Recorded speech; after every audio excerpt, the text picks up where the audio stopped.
Alright, good day mga amigo. So, for today's video, ipapakita ko sa inyo kung paano i-prepare ang ganitong klaseng makina na 2-stroke ME engine.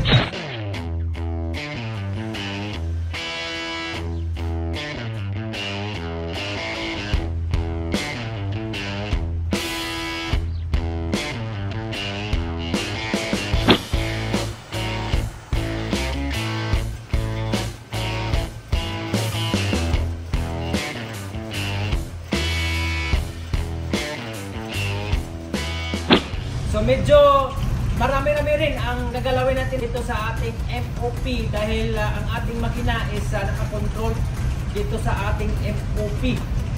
So ngayon ipapakita ko sa inyo kung paano i-prepare ang ME main engine 2-stroke na makina. So let's go! So unang-una pupunta tayo sa Alpatronic 3000 Propulsion Control System. Isa sa component ng makina na napaka-importante. So, CPP pitch control, bubuksan natin at i-on natin ang pump para makaroon ng oil circulation sa propeller hub. As you can see, naka-green in service, so naka-under na.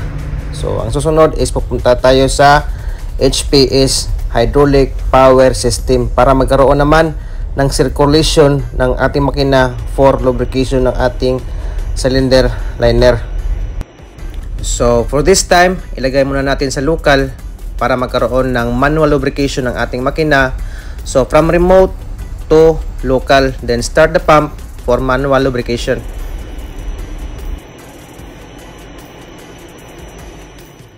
At ito naman ang pangalawang component ng ating makina, MOP, so main operating panel. So dito tayo mag-control ng ating main engine. So for this time, ang ating makina is engine not block, so hindi pa ready. Dito makikita ang lahat ng status ng ating makina. Punta tayo sa cylinder lubrication. Then as you can see, the pre-lube oil pump is naka-off, so dapat i-on natin. So ilagay muna natin sa on para magkaroon ng lubrication ng ating makina. Then turning gear tayo ng ating makina after this. So ito yung preload, dapat naka-on ito. So just click the on, then observe the status of the main engine. So hindi pa ready dahil hindi pa bukas ang hangin at naka-engage pa ang ating turning gear. So for this time, pupunta tayo sa baba. Yan, i-on natin ang turning gear, motor, photo local, then start the turning gear by push button forward.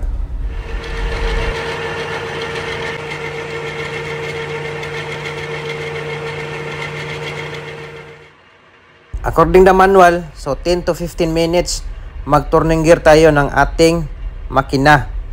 While nag-turning gear tayo ay dahan-dahan rin nating i-open ang balbula ng main air reservoir. So dalawa ang ating main air reservoir. Observe the pressure sa ating tangke, dapat enough para mapaandar ang ating makina.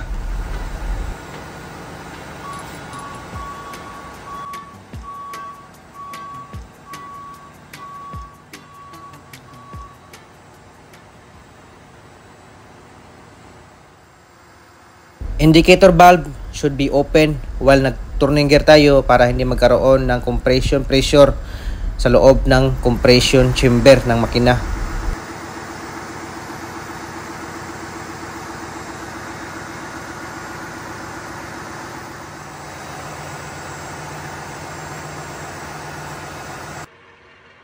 After 15 minutes, so kailangan natin i-disengage ang turning gear sa flywheel. So hindi lahat ng panahon magkasama sila.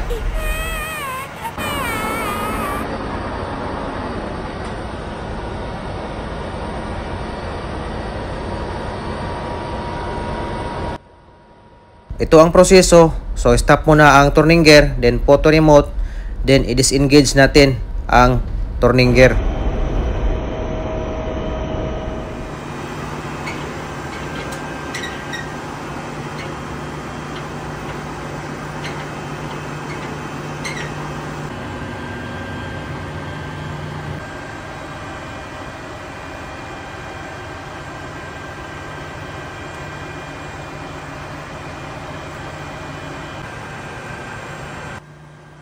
So pagkatapos i-disengage ang gear ng turning gear motor sa gear ng flywheel, so meron siyang safety system na dapat nakababa ito para iwas umatras o umabante ang gear ng turning gear motor.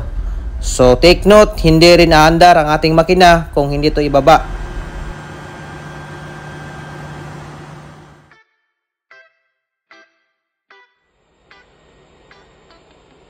At pagkatapos mag-turning gear, ay babalikan natin ang HPS.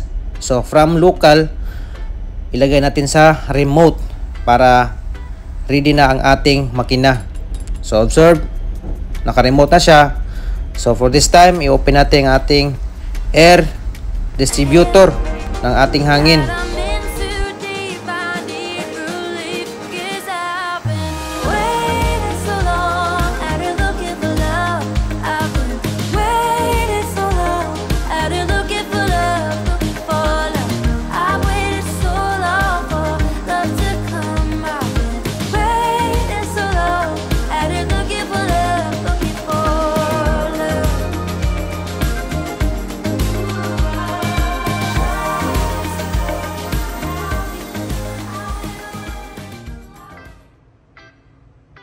Tapos na tayong mag-turning gear, nakabukas na rin lahat ang ating system ng hangin sa hydraulic power system.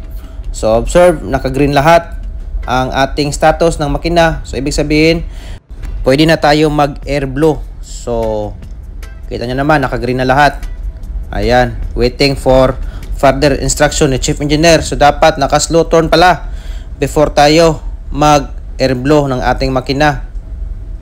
So ito lahat is makikita sa MOP.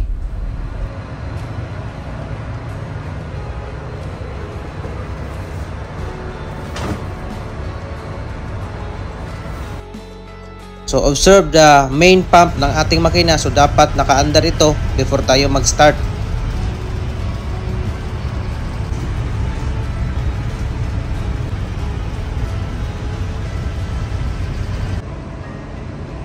Pupunta tayo sa Alpatronic 3000 para i-acknowledge ang lahat ng alarma. So dapat naka-standby rin ang ating makina dahil hindi mag-start ang ating makina kung hindi naka-standby.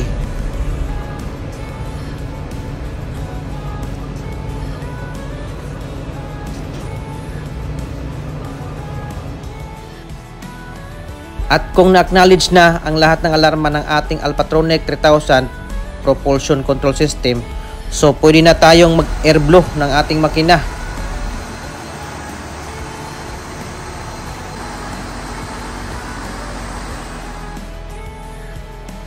So kung okay na lahat, ang indicator valve sa labas naka-close na. So from slow turn, ilagay natin sa auto para ready to start na ang ating makina.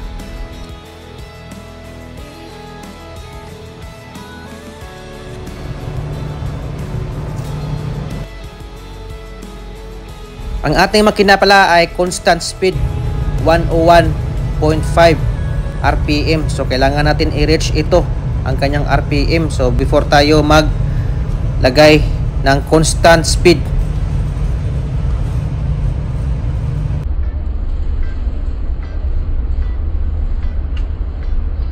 When you reach the RPM 101.5, so from separate, ilagay natin sa constant speed ang ating makina. So makikita ito sa ating Alpatronic 3000 propulsion control system. So naka-constant speed na siya.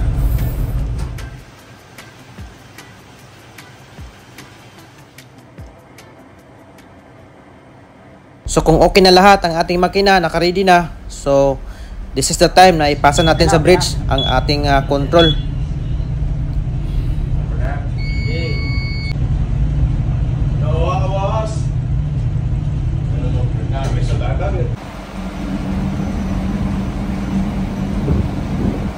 Alright, so ayun mga amigo, no?